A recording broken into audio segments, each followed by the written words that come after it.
আছে ঢালাও এসব মামলা ঘিরে চলছে রমরমা বাণিজ্য, যাতে জড়িত বিএনপিরই কিছু সুযোগ সন্ধানী ও আইন শৃঙ্খলা বাহিনীর লোক। তো 5 তারিখের পরবর্তী সময়ে এলাকা থেকে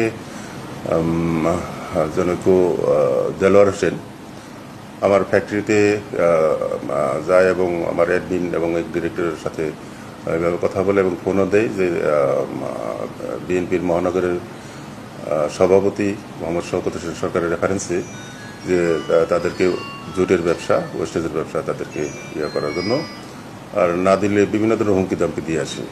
এখন যে স্বার্থন্বেষী কিছু দখলবাজ, চাঁদাবাজ, বিভিন্ন রকম আপনারা জেনে থাকবেন যে ভূমি দখল থেকে শুরু করে সব ধরনের কাজকর্মে একটা সিন্ডিকেট এখানে আছে।